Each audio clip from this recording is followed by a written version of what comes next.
ng bayan, maasahan anumang panahon.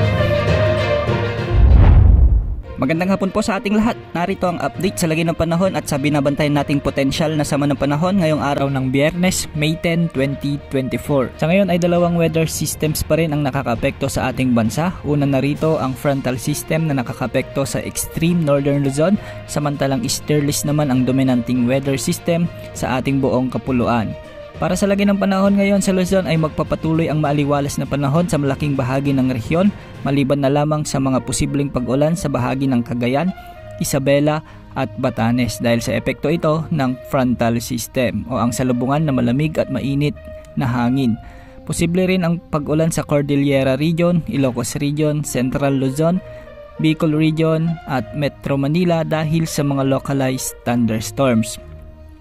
Sa Visayas, asahan naman ang mga pag-ulan sa May Antique, Negros, Northern Samar, Palawan at Northern Cebu. At posible rin ang mga thunderstorms sa ilang bahagi ng Mindanao, particular sa Zamboanga Peninsula, Bukidnon, Lanao del Norte, Misamis Occidental at ilang bahagi ng Soc-Sargent.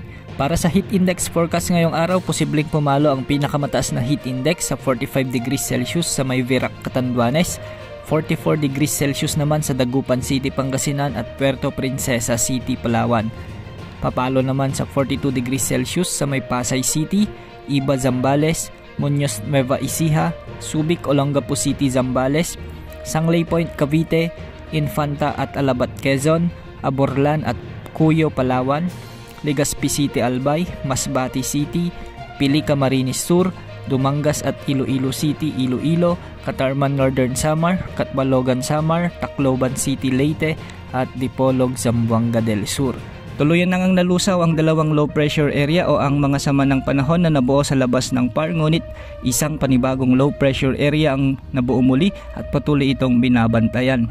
Base sa mga weather models, mabagal itong kikilos papasok sa ating area of responsibility sa mga susunod na araw at posibleng kumilos papalapit sa bansa sa susunod na linggo.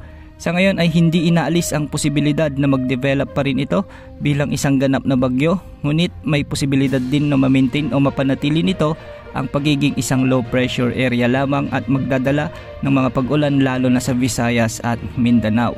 Sakaling mabuo bilang ganap na unang bagyo, pagpasok sa loob ng PAR, tatawagin ito ng Pag-asa bilang Bagyong Agon. Maging bagyo man ito o hindi, asahan na magdadala ito ng malawakang pag-ulan sa malaking bahagi ng bansa lalo na sa may Mindanao at Eastern Visayas. Sa ngayon ay hindi pa natin masabi ang tiyak nitong magiging lakas o ang posibleng tahaking direksyon nito, kaya patuloy natin itong minomonitor. Patuloy tayong maganda dahil palaging nababago ang ating panahon. Lagi ring umantabay sa ating updates ukol sa potensyal na sama ng panahon na ito. Sa ngayon wala ring nakataas na gale warning sa mga karagatang sakop ng ating bansa. Yan ang update sa lagay ng ating panahon. Ito po ang weather update ng bayan. Maasahan anumang panahon.